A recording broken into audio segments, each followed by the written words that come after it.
میں اپنا سب سے بڑا دشمن بنا ہوں. اپنی غلطیاں مان لی, خود کو غلط سمجھ لیا, پھر تو توبہ کا خیال آئے گا نا, پھر تو خود کو بدلنے کا خیال آئے گا. اور یہ چیز تو بڑی مشکل ہے نا.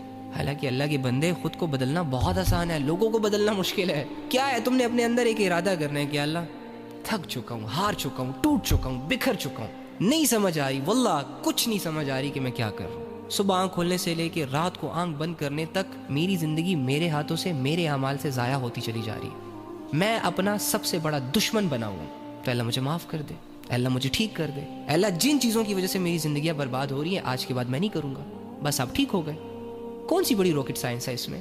خود کو بدلنا کون سا مشکل ہے؟ وہ اعمال جو آپ کو برا بناتے ہیں, وہ لوگ جن کے ساتھ اٹھنے بیٹھنے, بات کرنے, ٹائم دینے سے آپ کی پرسنالٹی ڈاؤن ہوتی ہے, ان لوگوں کو چھوڑنا ہوتا ہے, منہ موڑنا ہوتا ہے. بس بن گئے آپ اچھے انسان. ایک زہر کا گھونٹ ہے, پی لو. ارے وہ والا زہر نہیں جس سے بندہ اللہ کے بہت قریب چلا جائے. یعنی اگر آپ گناہوں کے شوقین ہیں, آپ نے ساری عمر گناہوں میں, لذتوں میں اور اللہ کی بغاوت میں گزاری ہے, تو پھر جب آپ ایک دم سے ان ساری چیزوں کو چھوڑنے کا سوچیں گے تو یہ آپ کو ایسا ہی لگے گا جیسے یار ایک زہر کا گھونٹ ہے جو مجھے پینا ہوگا. اور یہ جو کمزوری سی فیل ہوتی ہے کہ پتہ نہیں میں بدلوں گا بھی کہ نہیں, پتہ نہیں میں ٹھیک ہوں گا بھی کہ نہیں. بھائی تو ہوگا ٹھیک, بہن تو کوشش تو کر. جب ایک بندہ بگڑ سکتا ہے, حالانکہ بگڑنا تو چاہتا ہی نہیں ہے, تو وہ بندہ ٹھیک بھی ہو سکتا ہے نا, کیونکہ وہ تو ٹھیک ہونا چاہ رہا ہے. تو اللہ تو انسان کی چاہت پہ فیصلے کرتا ہے. جب آپ کے پاس کوئی برائی نہیں ہوگی کرنے کو, تو کیا رہ جائے گا کرنے کو؟ نیکیاں.